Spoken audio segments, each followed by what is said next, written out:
To close us out this afternoon, we will have Jeremy Koslowski. Jeremy directs the Climate Trust Forest Carbon Outreach Strategy and manages the organization's partnerships with conservation organizations, industry, private forest landowners, and governmental land managers. Jeremy has a keen understanding of forest carbon from the landowner's perspective, with over 15 years of forest management experience and enrolling a 78,000 acre carbon project in Wisconsin. Jeremy holds a Bachelor of Science in Forest Management from University of Wisconsin, Stevens Point. When Jeremy isn't working, you can find him in the outdoors enjoying each of Wisconsin's 4 unique seasons. Everybody, Jeremy.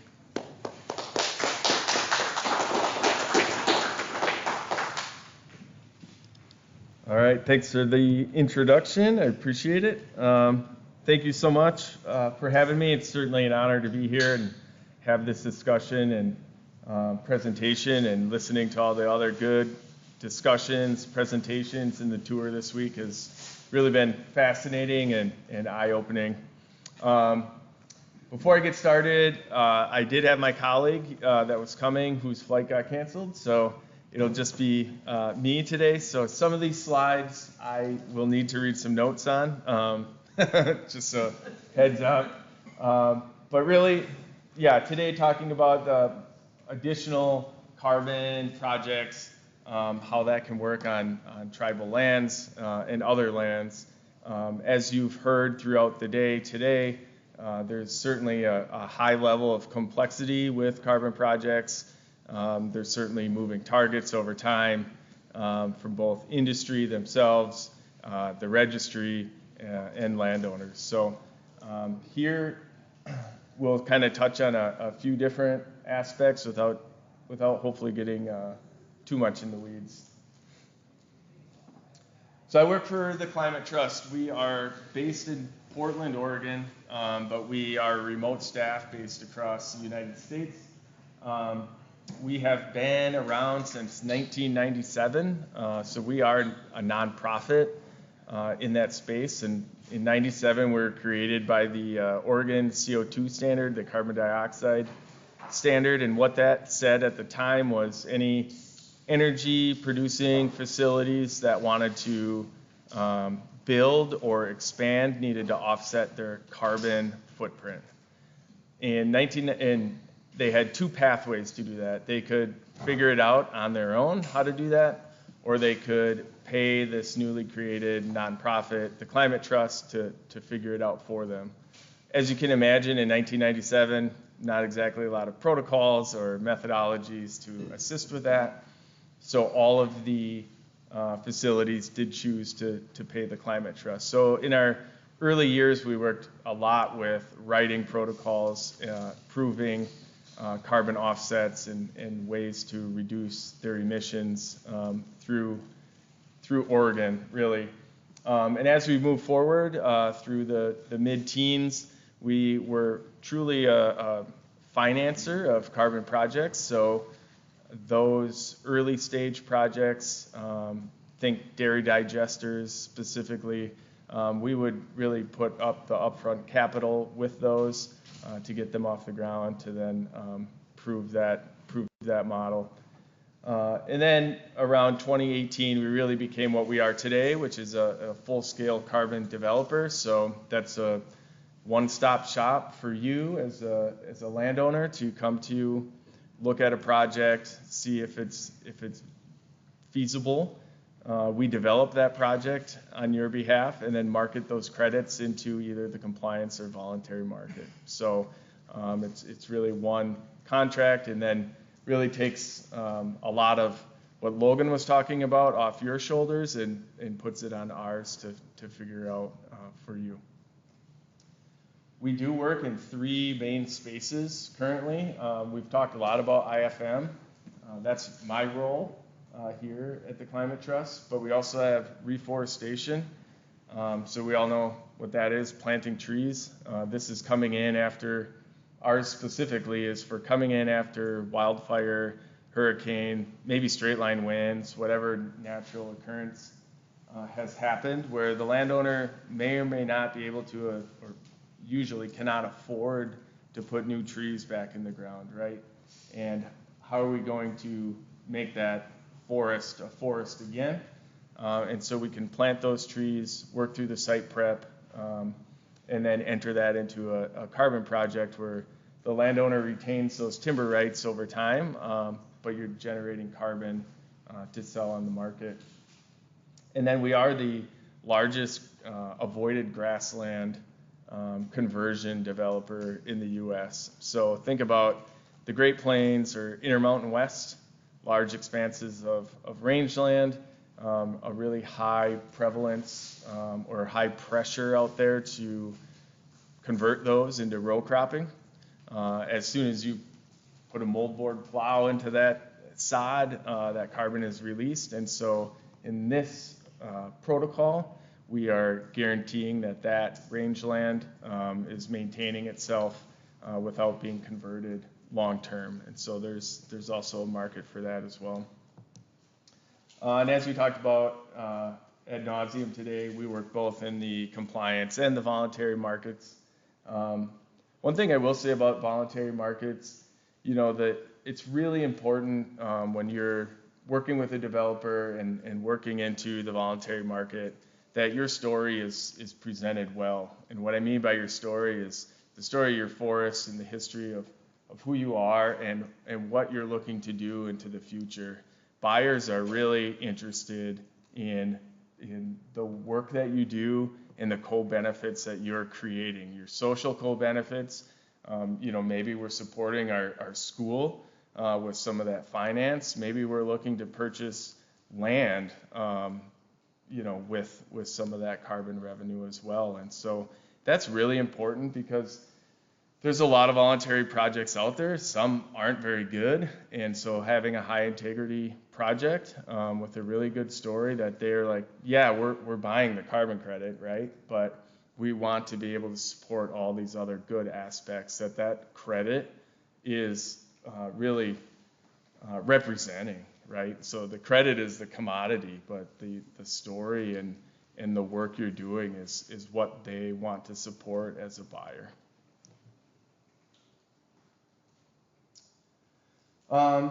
You can ignore Sam, so just take that off. But yeah, just a little bit about me. Yeah, born and raised here in Wisconsin. I have the accent, so most people can pick that out when I'm in the Pacific Northwest or wherever. But really just, grew up making firewood. Worked with a logging firm for a while, running a forwarder and a processor. I've basically just been in the woods my whole life. And then from there, went to school and became a forester.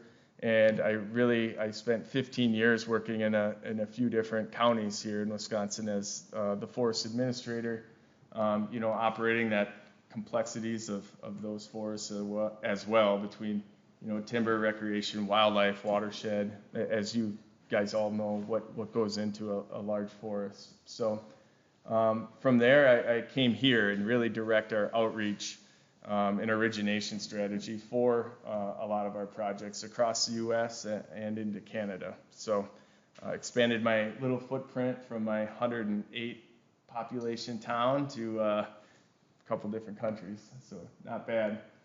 And then just listed is really our full IFM team and reforestation team. So once again, as a nonprofit, we're small. We have low overhead. 92 cents of every dollar that we make goes back into projects.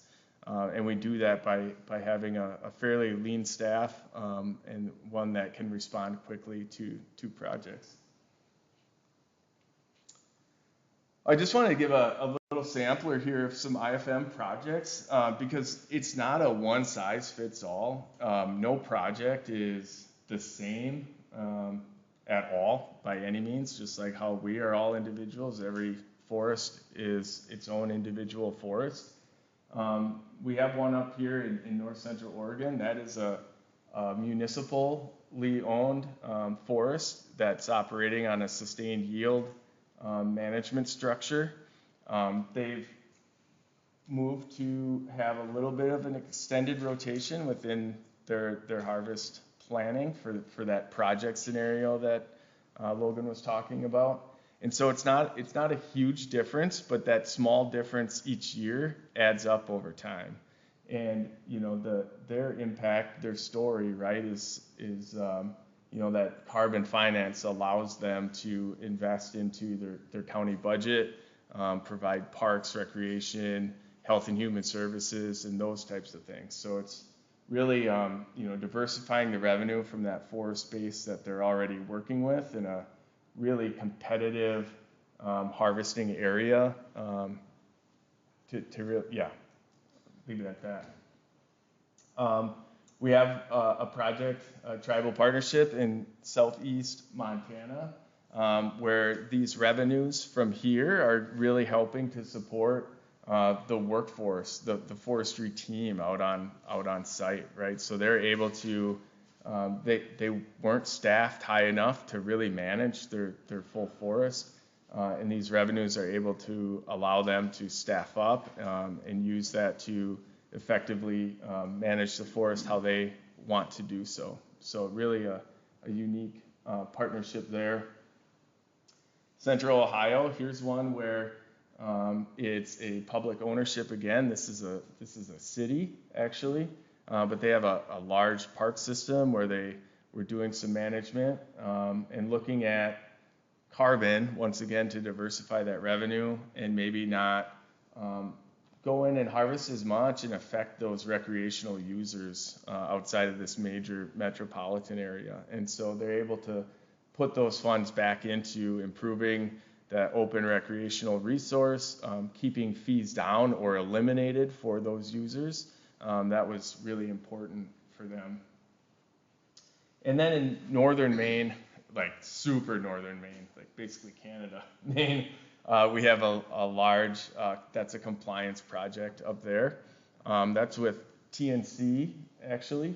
And so that's your longer compliance project where they have purchased the land from some industrial ownership and moving it more into an ecological forestry state with limited harvesting, but maintaining it open to the public and being able to reinvest those funds into that aspect.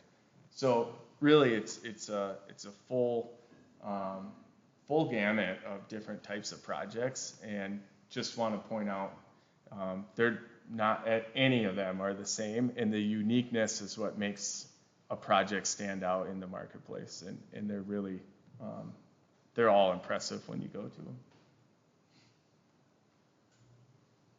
And then we do have some reforestation projects, and here's where I'd have Sam step in and talk, but we had in Central Florida, Hurricane Michael came across and flattened a lot of acres back when it came through, and there we had the issue there was a lot of owners in Central Florida are 10 and 20 acres in size, and how do you aggregate that, or how do you do that as a single landowner to reforest, find the planters, find the trees, do the site prep, and then ultimately too, as you've heard from a carbon perspective, 15 acres isn't going to move the needle at all. So that project was really cool, where we worked with a local consultant who had already worked with the landowners to aggregate this project to a size that would work.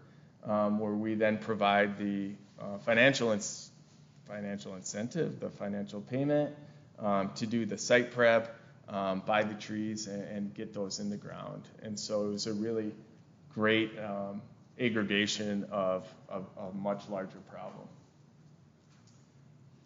North central Montana, it's a little bit different, but this one's caused by wildfire on a fairly large industrial timber owner, or a family-owned industrial timber owner. I should read that before I say it. But they have, these large burn scars where natural regeneration has not come into play, and their own, analysis of cost-benefit of bringing in site prep equipment and trees and planting doesn't pencil out. So they've been bare for, 10, 15 years, and those of you from Montana or have been there, the slow growth rates of those trees makes it really difficult to have NPV analysis from your biometrician to look at it to say this is worth it. So we're able to come in and assist with that. Southeast Oregon, very similar situation there. And then also with the same tribal partnership in Southeast Montana, doing that same work where they also had fires impact out there as well. And as I said before, not enough staff to even do the baseline forestry work. So it was really difficult for them to come up with the cash and the personnel to do that work. Okay, so the TRACE program, this is where I am not very smart in it. This is Sam's portion, but just bear with me here. We got the TRACE program, the Tribal Reservation and Allotment Carbon Enrollment, good name for TRACE. And this was funded through a grant a couple years ago, about $2 million. And so with most grants that were funded at the end of 2024, they were paused pretty heavily throughout 2025. And so we had a really good start to this grant and had posted for some positions, and it took like 9 months to get our grant back that was given to us before. So, but didn't extend the time frame, right? So now we're at a little bit more of a time crunch here. But what we're looking to do with this grant is working with that tribal partnership in Southeast Montana to expand that initial IFM project. So within ACR, you get 5 years to add lands to your project. And so it can be already owned lands or purchased lands, but you get a fairly good window of time to add that to the project to let it grow. And so we have a deadline there of mid to late next year to accomplish this. And also looking at exploring additional reforestation lands to put into this. And what we're really looking to do is to be the first kind of opportunity for allottees to enter into these carbon programs. Let me just check my notes, make sure I didn't forget something. Yeah, really, an attempt to find viable enrollment pathway to allow individual tribal members to benefit from carbon markets, and allow tribal forests to benefit from reduced harvest pressure, resulting in some carbon revenue. So.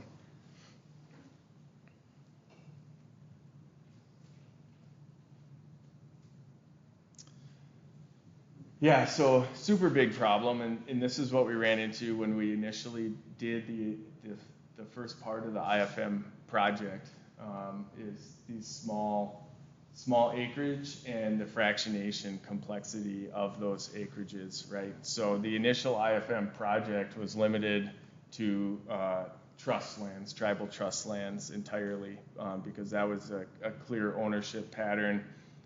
Any part of a carbon project, you need to really know who owns the land specifically and who's taking on the risk, not risk, or just taking on the project themselves. And so it was easy enough to work with the trust lands, but looking at some of these smaller acreages that may have 20 and 30 different landowners, or on the deed, was a lot. And so this grant was really meant to help us figure that out, and how to go about it. Let's see.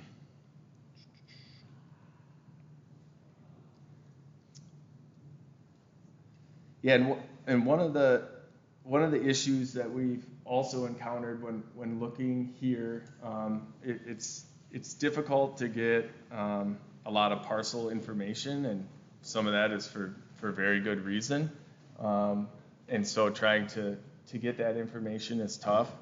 And then from a carbon revenue perspective, when that comes back through the project, the BIA in this instance, would for timber has a way to pay that out, but they are excluded from being able to pay out carbon revenue in the same way, and so it's a pretty big hurdle for how to really divide that up into what percentage is going to be where from a developer standpoint and from the BIA standpoint ultimately. So quite a hurdle there.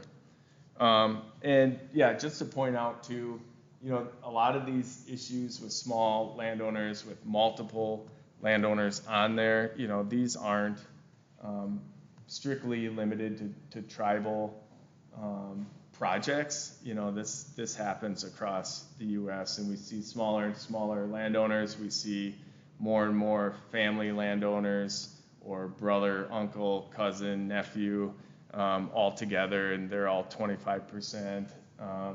And so it makes that even from an aggregation standpoint, to make a bigger project makes it a lot more difficult.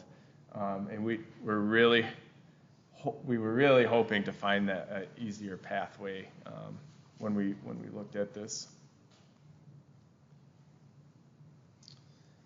But we have met some program milestones. I will say that it's been a lift to get to this point, but we have run a geospatial analysis to determine that minimum size for inclusion. So that works out pretty good. We've done the records research to the level that we could, but there's a lot to go that we need to do. So we're still looking to conduct outreach and really determine the level of interest from all of those landowners as well.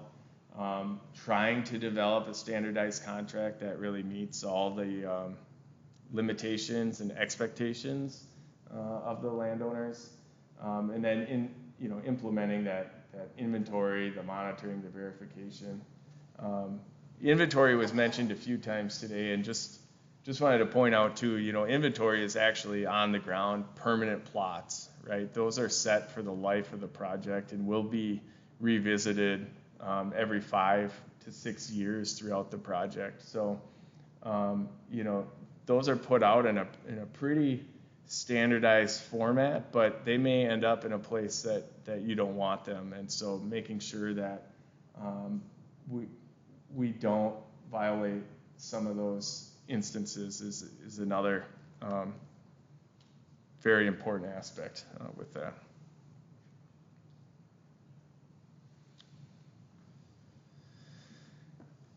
So our findings, it has been very complex, as I'm sure Sam can attest to since he's been doing it.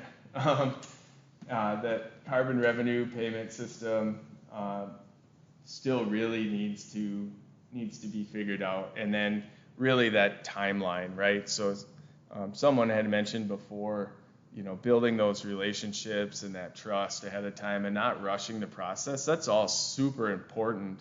And in this case, with timelines being fairly tight and trying to work to build that relationship and trust, it can come across a little abrasive, to be honest, to the landowner when you say, yes or no, or do you want to do this? And so really trying not to step on toes with that process.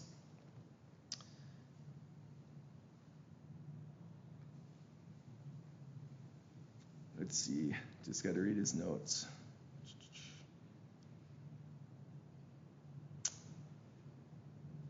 Yeah, he mentioned, we really knew from the beginning that the fractionization ownership would be, a super major hurdle, but it was still really surprising to see how difficult it was to navigate multiple agencies that safely stored that landowner information. And like I said before, for good reason, for sure, right? And so, even with the support of tribal council, a lot of those records were unable to be released at all. And so that makes it fairly tough to create a much larger project.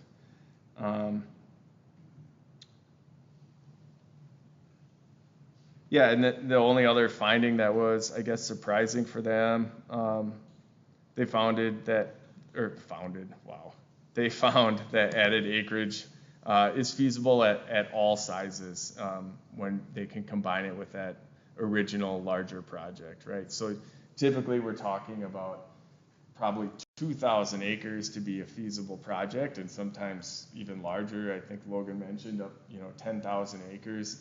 And here they found, all the way down to 2 is good enough if it's forested, because you have that initial main basket. So that is one finding. So, I will say we had really high expectations and hopes for this grant when we applied for it, that we were gonna really set the model that could be replicated across the U.S. and not just for tribal partnerships, but also for other partnerships. And I think in the end, what we're going to see is a list of problems and not solutions. And I guess that's also that's a finding too, for sure. But from a carbon perspective, a rising tide lifts all ships, right? And so when we can include more ownerships and smaller ownerships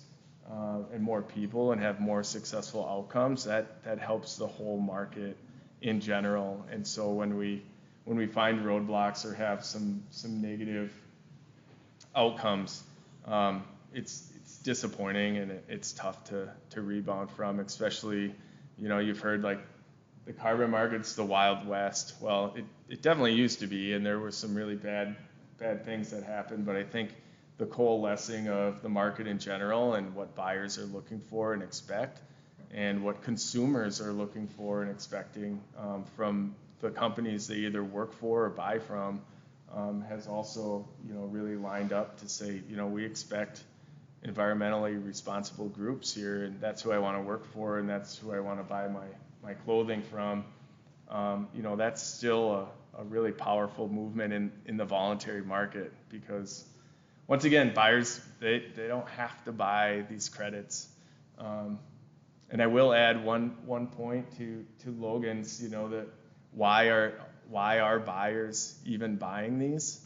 And you can look at it from, those good points he had, and I wouldn't argue with any of those, but a lot of buyers are making purchases to avoid a larger compliance market, right? They see California's and Washington's and in other places, Quebec, but a United States compliance market where they're forced to buy and have these cap reductions will drive up prices to where they don't want them to be. From a landowner perspective, it would be pretty sweet, but there's no real risk of that happening under this administration anytime soon. But that's not to say that corporations are looking decades out, just like we are as foresters too. And so if they can buy voluntary credits at a cheaper price early on to show, hey, this has been working and we've been doing this, it could avoid,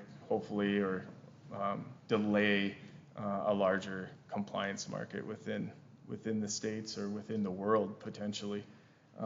But that's a long way out, and that's just my little riff. So that's not the Climate Trust, that's me.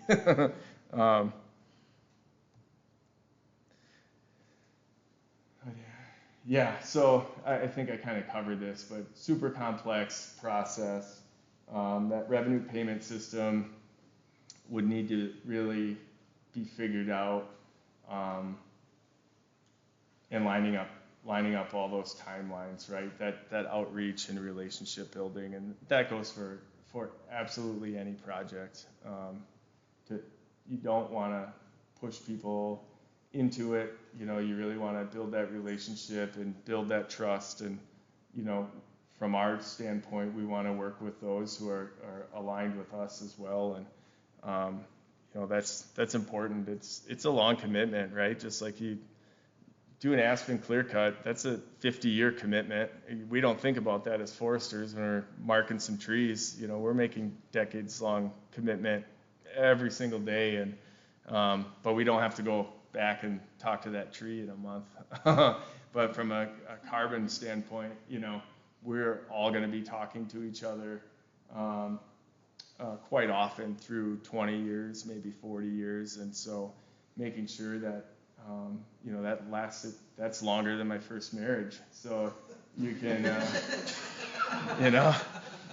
I thought I made that right choice. I was wrong. So maybe the second one going okay. So we're good.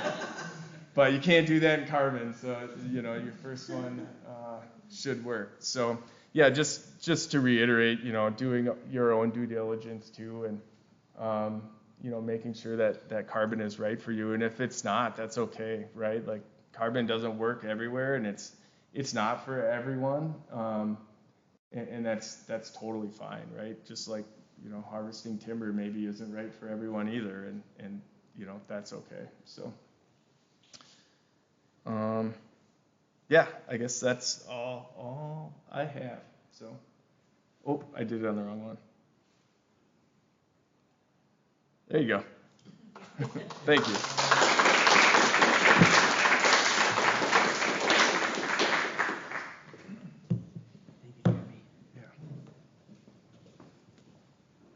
All right, we'll kind of reserve this time at the end for any questions for Jeremy. Logan's still here, so if you have questions from any lingering stuff from him, or I see Stacy and Jake can answer stuff, or Quentin.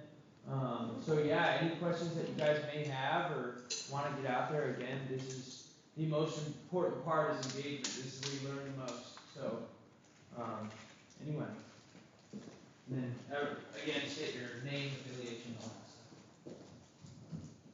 Hello, my name is Matt Pettier, and I work as a forester for Grand Portage Family Stewardship Law. And question I have is, we've been doing a lot of talking at the symposium about, reintroducing wildfire and fuel reduction and some of the benefits that go with that for ecological processes. And at the same time, in this carbon workshop, Logan mentioned maybe we shouldn't be, if you want to do a lot of fuel reduction, maybe carbon credits are right for you. And then on the third instance, we just saw some slides up here about how there's these tremendous costs for reforesting after massive wildfires. And I just keep wondering, man, it seems like we're creating a perverse incentive to overstock, then have a catastrophic fire, then get paid to reforest. And when are we going to develop a protocol for avoided wildfire emissions? Because if we do fuel reduction and do it right, we can have avoided wildfire emissions. So how are we going to square that circle, folks? I can take a stab at that. Part of an IFM project, when we're looking at that, right, we mentioned the buffer pool before, so you're setting aside X amount of credits for that risk, so that involuntary reversal, so a fire in this case, right? And so if you're doing fire reduction strategies, whether that's PCT or fire lane maintenance or prescribed burns, right? That goes into that calculation that reduces your buffer pool contribution. And so what that does is gives you more credits to sell. Also, that goes into your story of the project. So that gets written in your greenhouse gas plan is the forest management plan, but for carbon, right? And so that's part of your story that, hey, we're in this fire scary area. We're doing all this good work. Carbon revenue can help support this good work on top of that, so that we have less risk for more fire. And even if you do some commercial harvests of that, right, ahead of time for your fuel reductions, yeah, there's some reduction in credit, right, because you're removing that carbon, but your remaining trees are growing bigger, taller, straighter, faster, and that's going to show up in those inventory plots throughout. So you'll be adding additional credits to your project. And so once again, we're selling that commodity of the credit, but that work that you do does show up, at least it doesn't close the loop, as you said, but like it does show up in that project. And it's something that we, really want to showcase in those fire risk areas for sure, because they're becoming more and more and higher intensity for sure. So Brian mentioned the National Carbon Coalition, but there are current protocols that are in development around fire risk and fire management. So we have engaged with Isometric, that Stacy mentioned it earlier, is one of the registries that is creating protocols around those types of management techniques. So they are coming. We don't know how solid they're going to be, how they're going to engage with tribal lands and tribal land management, but we are starting to see them. So we at the National Carbon Coalition are tracking them through our partnership with organizations like Fire Planet and Landscape, because they are the fire risk tracking software tools and organizations that are doing that type of work. So we see this, we know what's coming, we're watching what's happening in the industry. It's kind of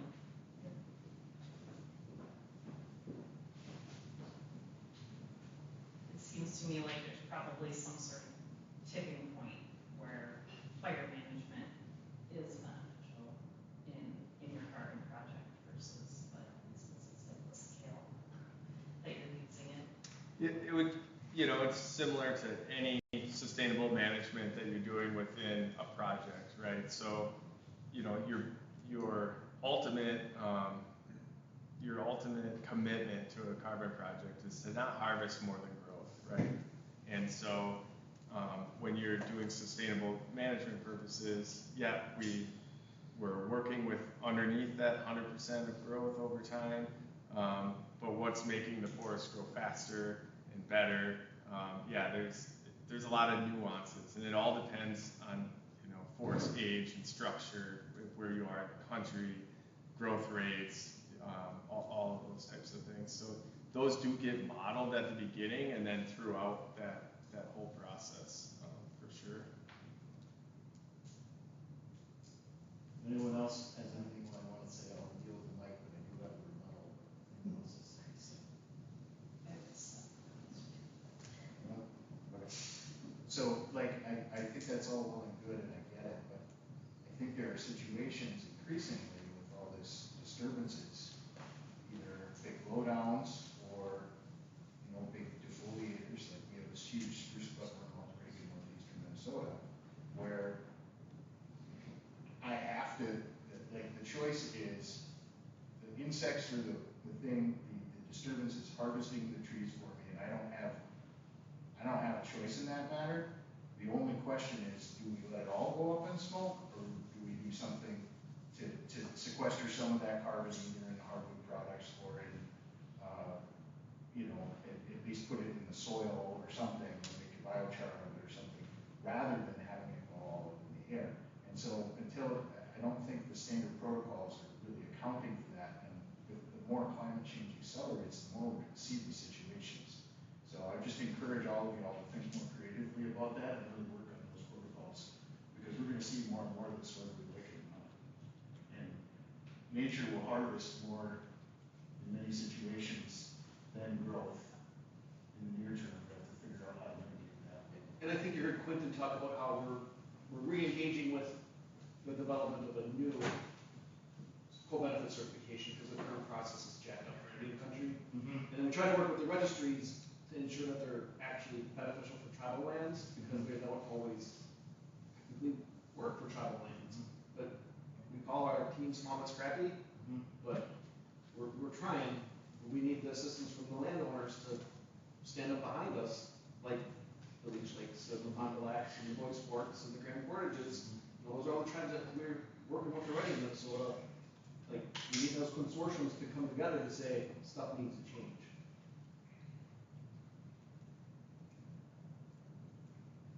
So we're here.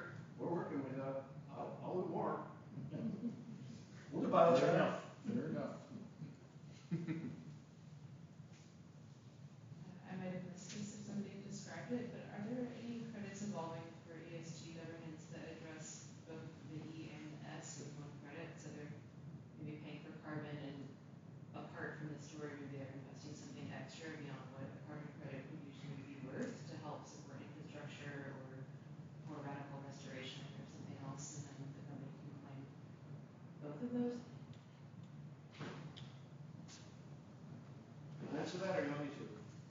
You can start. So we do have a project with the Boys Sport Band up in Minnesota, and as part of that project, alongside with the Carbon project, I think I mentioned this before, when we are stacking the co-benefits certification on top of that. And so that's where that we believe that it can potentially create an additional value on the credit. We do not know what that is yet because it has not come to market. But this is where we believe that the market is starting to trend because the buyers are starting to request this. So we are starting to design our projects to ensure that we have that additional quality factor with these additional co-benefit certification on there. And we believe that is an extremely important aspect of the work that we're doing outside of the carbon, because as Jeremy mentioned, the carbon is not always for everybody, but if you also show what these additional co-benefits are, then we start getting into the real conversations of how these projects can be truly beneficial for the land base themselves. So that's a kind of the thing that we focus on. Yeah, and I think, we see from buyers a lot too, those questions about those co-benefits or water quality impacts or those types of things. And sometimes, they want to implement their own monitoring system. And if the landowner is amenable to that, and so are we, yeah, you can do that, right? But for us working with that carbon credit as the commodity, and then they can look towards other things. But as far as a one-off purchase, a small one-off purchase of a 40-year project, how much of that co-benefit can they really claim? And so those discussions get a little, they're a little different, and that's a little bit different than what Brian was saying. But they do ask those questions a lot, and I think they are looking for ways to double count that purchase for sure. I think it's exciting to hear about the work you're doing, Brian, and I wanted to follow up and kind of dovetail it with the question you had raised. Can those, not just co-benefits, but specifically fire risk control co-benefits, be translated not just into a reduced buffer pool, but and not just into a sales pitch, but into an additional premium that's substantial, so that they're paying for all that work? Well, I'd say, Brad, let's go figure it out. So I'm right there with you. I think this is a great, I think this is a really good idea, and a good one to chew on. And especially, up in the Pacific Northwest where you are, there's no snowpack from this year. There's a lot of concern about fire risk this year. Yeah. This is one of those scary years. Right. So again, and again, this is where this is all coming. This is all being discussed within the industry as a whole, between all these different organizations that are here today in this room. So we're trying to figure it out, but it's continually growing. And as the science gets better, as Stacy was talking about earlier, we're tracking, because sometimes the science doesn't make sense, and we want to make sure that we just don't jump into projects that aren't truly beneficial for these travel nation lands.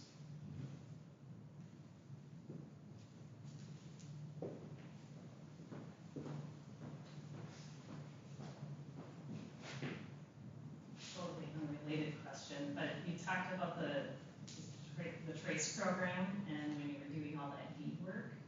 And that was a really interesting part that we found about ours when we started to try to look at the ownership of some of the parcels and going back in the records and tracking down the records and seeing conflicting records and records of a certain era, and heard stories from our lands department of times of ghost parcels and times where they dug really hard into those and ended up losing land that the tribe thought they had. And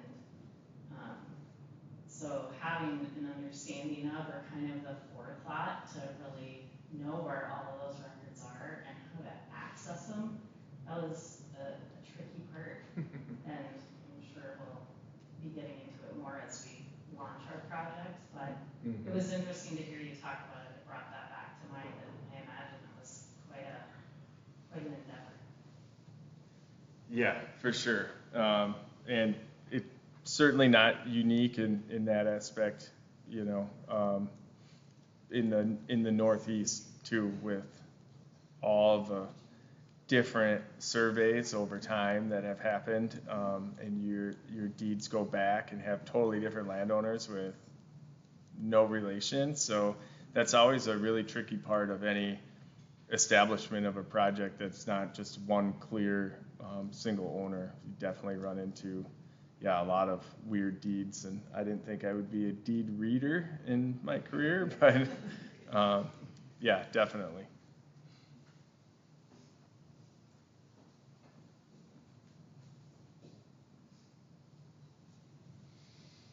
All right, I'm not seeing any more hands. Well, thank you everyone for being here, and thank you to our speakers. One more time for our speakers.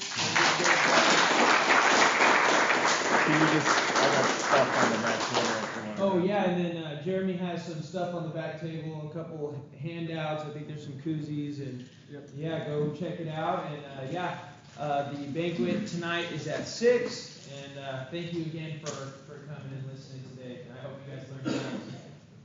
Thank you, Sean. Yeah, thank you. Thanks, Sean. Good job. Thanks so much. Thank you for taking time and being able to speak. It's super important for people to figure out what they can do with this, and I love how you highlighted, it's a good thing, but there's so much we don't know. There's so much that goes into it, because a lot of people just go into it, like you said, they get rich quick thing, and it's like, oh yeah, we're going to get millions of dollars and we're going to give everyone a per capita spike, and it's like, no, you want to put it towards other shit, but Big time. No, I should turn this off, huh? No, it's always it's a balance, and like I said, it's not